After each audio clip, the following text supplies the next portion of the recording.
What's up everybody? Welcome back to the channel. Today we're going to be switching it up and I'm going to be showing you some footage that I filmed all the way back in December of last year of me pulling my SR20 out of my 240SX convertible.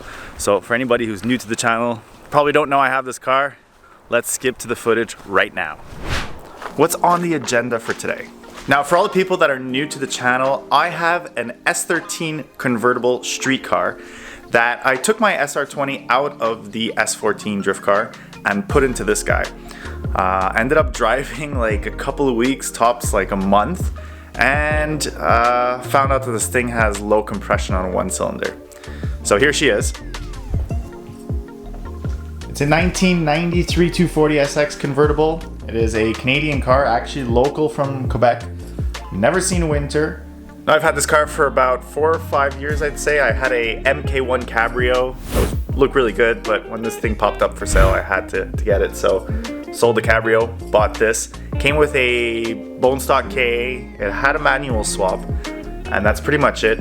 It had the Corbeau bucket seats. It had the bolt-in cage. It had some weird things like fake grass as a carpet, and it came with another trunk with a Big Country Lab wing, which if it was a drift car, okay, but it looked really weird. So what I did is I put a stock carpet back in. I put the gravity wheels off my first S14 that's been getting passed on. And yeah, so as I said, I put the SR in this car and it didn't last long. I guess it didn't like all the years of being beaten in the drift car. So plan for today is to pull the engine. I'm gonna pull the head. Maybe not pull the head today. My goal is to at least get it out by today. I'm gonna see how quickly I could do this. I think my record in the past is like an hour and a half, an hour 45, I think. I don't know, I'm alone. Just getting the hood off, I don't know what I'm gonna do to put it like on the roof, but we'll figure it out. So let's do a time lapse of the whole project.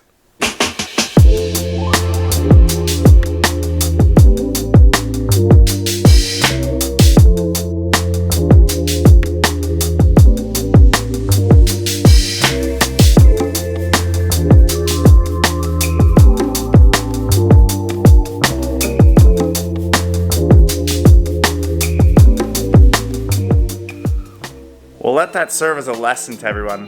I don't know if the time lapse caught it, but I just removed the fuel line on the fuel rail right here. And the car's been parked for over a week. I figured and I was about to go take the fuel cap off, which is what you're supposed to do to relieve any pressure. I figured it's been parked for a week or so. It slowly loses its fuel pressure. Clearly not, and it sprayed all in my eyes, all in my face. You can even see on the windshield, it sprayed onto the windshield. Really bad move on my part. I guess it could have been worse. I just went to flush my eyes out with water. But yeah, so if you're pulling an engine, if you're doing anything with the fuel system, pull the fuel cap.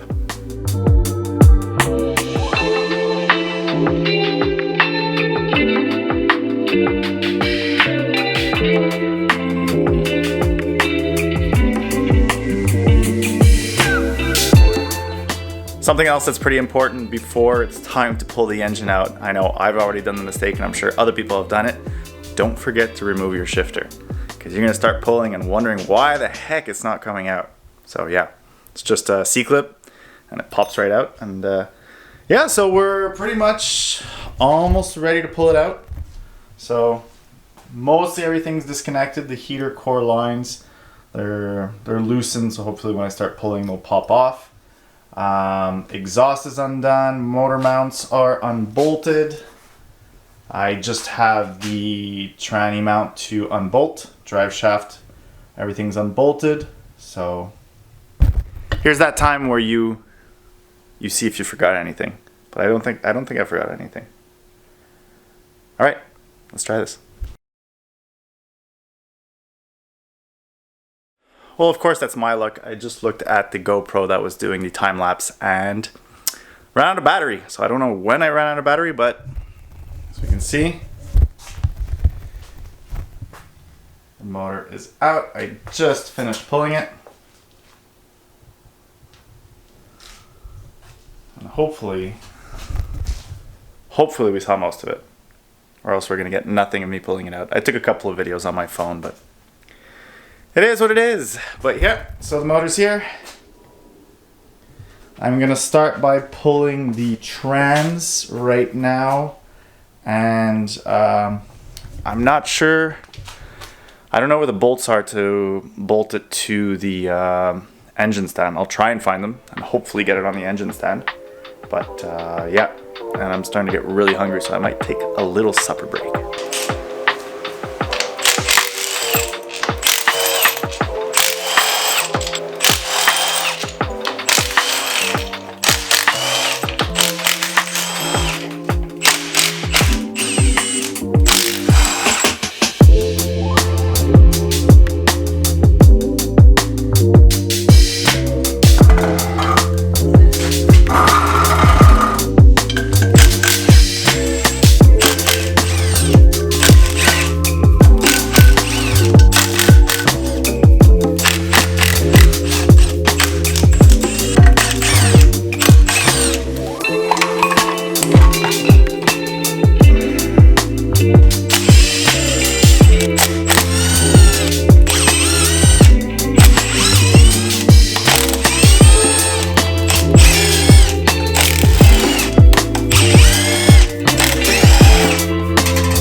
Alright, I'm back in the garage.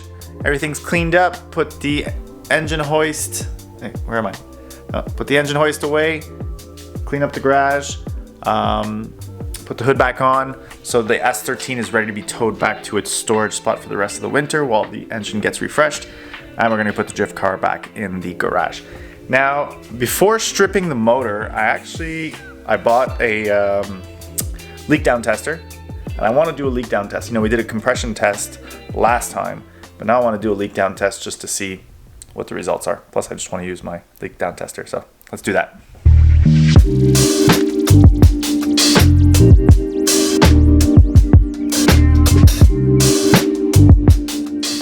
All right, so now we're ready to do the leak down test. Now, as we did it on the LS last winter, you got to find the cylinder that you're doing. You have to put it at top dead center, and then you plug the gauge and everything, and you should have maximum like 15% of leak down. So we'll see what the results are, but we know cylinder 2 is messed up, so there should be a decent amount of leakage on that cylinder. All right, so everything's ready to go. I'm at top dead center. I do have to make sure to hold on to the crank because, you know, usually you do this in the car, you put it in gear so it doesn't slip or anything. But yeah, so we're gonna go to 100 PSI. And it should be, you know, over 85 and more, so.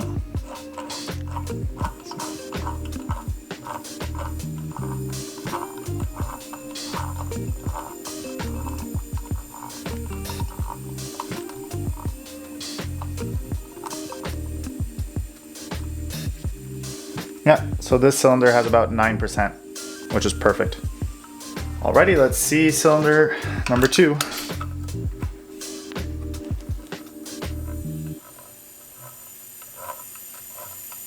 Oh yeah.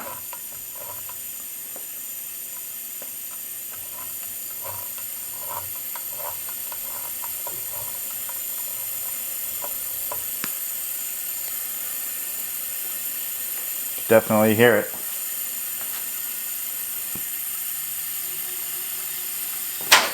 Oh yeah, look at that. The air pressure is going into the base. So if I block off the valve cover, you hear it starting to build pressure because I'm blocking it.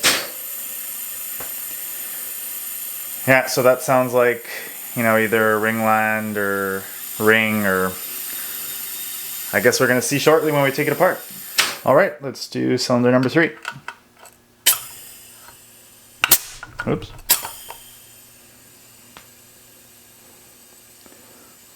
So this one we're about 14%. And finally we have cylinder number 4.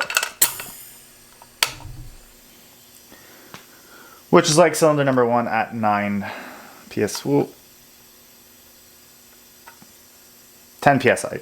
10% I mean. Yeah, so 1, 3, and 4 are good. 2, as we suspected, has a massive leak. So we'll see when we take it apart, but I have a feeling it's like Ringland or something. So this battery's about to die, so I will grab the GoPro, do a time lapse of me. I think for tonight I'm just gonna strip the exterior, so you know, manifold, turbo, intake manifold, power steering pump, alternator, and all that. And I think I'll call it a day after that. Thank you very much for watching. Have a good night. Don't forget to like, follow, and subscribe. Thank you, and see you next time.